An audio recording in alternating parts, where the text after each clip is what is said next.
आप सभी को तहे दिल से नमस्कार, शुक्रिया इस वीडियो को क्लिक करने के लिए। और आशा करता हूँ कि आप इस वीडियो को लास्ट तक देखेंगे, क्योंकि इस वीडियो में मैं कुछ ऐसे इन्फॉर्मेशन मैं बताने जा रहा हूँ जिसको कि अगर आप अपने सर्वे को कंप्लीट करते टाइम अगर आप इसको अपनाते हो तो गारंटी है कि आप सर्वे में कभी भी डिस्क्वालीफाई नहीं होंगे।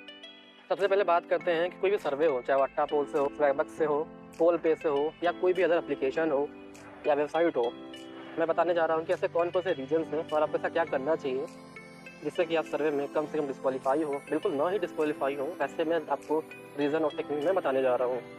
सबसे पहले बात करते हैं कि कोई भी सर्वे हो, स्पेसिफिक सर्वे मान के चलते हैं कि आपके अट्टा पोल 15 पे आते हैं, ठीक है।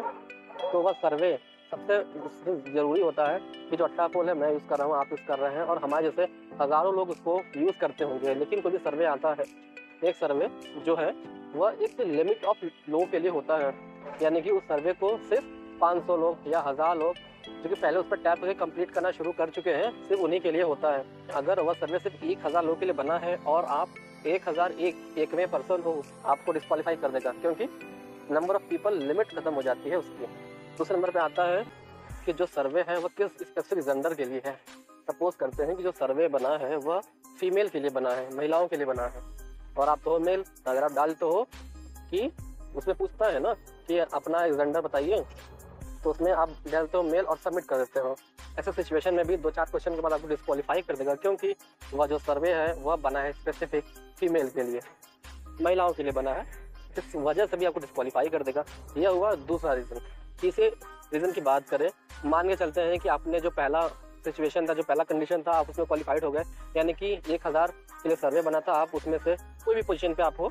दूसरा एक मान के चलते हैं कि मेल के लिए बना था, तो आप मेल हो, वो भी हो गया। फिर तीसरा आता है एज ग्रुप। आप सपोज करते हैं कि जो सर्वे बना है वह 35, जिसकी एज 35 प्लस हो, उसके लिए बना हो, और आप अपना एज डाल दिए 26, 27, 30, 40। ऐसे सिचुएशन में आपको डिस्क्वालीफाई होगे ही होगे। फिर फोर्थ पॉइंट आता है आपका लोकेशन। जितने सारे सर्वे होते हैं, मोस्ट ऑफ द सर्वे शहर के लिए ही होते हैं, जैसे मुंबई, चेन्नई, पुणे, दिल्ली, कोलकाता, ऐसे ऐसे बड़े बड़े शहरों के लिए ही वो स्पेसिफिकली बने होते हैं। आप सपोज करते हैं कि आपने अपना पिन कोड डाल दिया गांव वाला एरिया, या ऐसा कोई जो कि उस सिटी के लिए न बना हो, तो ऐसे सिचुएशन में भी आप डिस्क्वालीफाई हो जाओगे। फिर 5वें नंबर पे आता है आपका मेरिटल स्टेटस, यानी कि आप मैरिड हो, अनमैरिड हो, डिवोर्स हो, आपके बच्चे हैं, ऐसे क्वेश्चन होते हैं। तो ऐसे सिचुएशन में ज़्यादातर जो सर्वे होते हैं वो मैरिड के लिए ही होते हैं, और उसके बाद उनके बच्चों के लिए वो सर्वे होते हैं। उसमें कई बार ऐसा लिखता है कि आपका जो जिस डिवाइस से आप सर्वे कंप्लीट कर रहे हो, कृपया करके वो डिवाइस अपने बच्चों का फॉरवर्ड कर दें। आपके बच्चों की एज भी बहुत ज़्यादा मैटर करती है, तो आपको उनकी एज जब भी आप मेंशन करें 12 साल से ऊपर ही मेंशन करें। लेकिन हाँ, आपको प्रोफाइल में मैरिड रखना है, क्योंकि कुछ जो सर्वे होते हैं मैरिड लोगों के लिए होते हैं, जैसे कि कुछ ऐसे डिवाइसेस, ऐसे प्रोटेक्शन यूज़ जो एज अ मेडिकल लाइन्स में यूज़ होते हैं, जो कि एक कपल ही समझ सकता है, ऐसा कोई सिंगल पर्सन नहीं समझ सकता। दैट्स वाई आपको मैरिटल स्टेटस में मैरिड रखना चाहिए, और जो सर्वे है उसमें आपको लिखना है married, yes I am married and I have 2 kid. यह जो 5 कंडीशन है, अगर आपका कंडीशन बिल्कुल सही होता है, उसके बाद जो आता है वह है आपका ऑक्यूपेशन, यानी कि आप किस धंधे में हो, आपका सोर्स ऑफ इनकम क्या है, यानी कि आप कौन सा बिजनेस करते हो, सेल्समैन हो, फाइनेंस में हो, तो ज़्यादातर आपको सेल्समैन और फाइनेंस या बैंकिंग सेक्टर में आपको रहना है, जिससे कि सर्वे में जो क्वालिफाई होने के जो चांसेस वो बढ़ जाते हैं। और आपको हमेशा सेल्फ एम्प्लॉयड पे आपको टिक करके रखना है, सेल्फ एम्प्लॉयड फुल टाइम। यह 6 कंडीशन आप क्वालिफाई कर जाते हो। फिर उसके बाद आता है 7वां, जो कि इम्पोर्टेंट है, बहुत ज़्यादा ही इंपॉर्टेंट है, आपकी इनकम और आपका हाउस होल्ड इनकम कितना है। सेल्फ एम्प्लॉयड हो, बिजनेसमैन हो, ऐसे सिचुएशन में जो आपका जो हाउस होल्ड इनकम है वो जब भी हो 15 लाख से ऊपर ही होना चाहिए, 15 या 20 लाख से ऊपर होना ही चाहिए। उसके बाद आते हैं आपके इंटरेस्ट।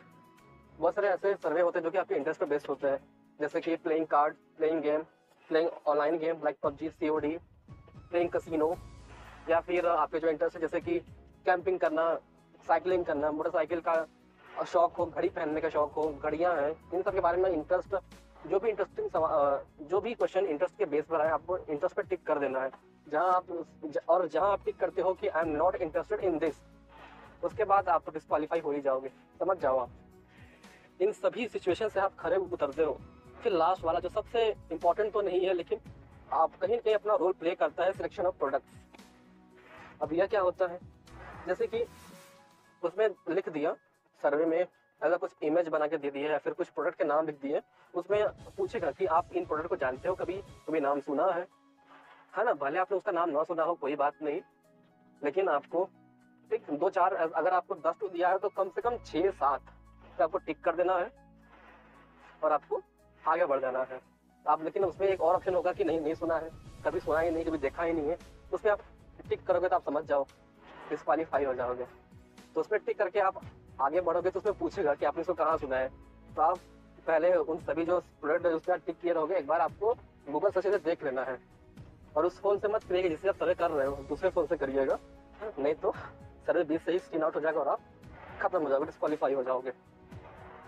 तो इन सब जो भी सिचुएशन है, जो भी कंडीशन है, यह 8-9 कंडीशन है जो कि आपको हमेशा एहतियात बरतनी चाहिए। आशा करता हूँ कि वीडियो पसंद आई होगी। इस वीडियो के माध्यम से थोड़ी बहुत जानकारी मिली होगी, थोड़ा बहुत जो गलतियाँ आप कर रहे होंगे उसमें आप सुधार करेंगे और आगे चल करके मैं आशा करता हूँ, उम्मीद करता हूँ कि आप आने वाले सर्वे में कभी भी डिस्क्वालीफाई नहीं होंगे।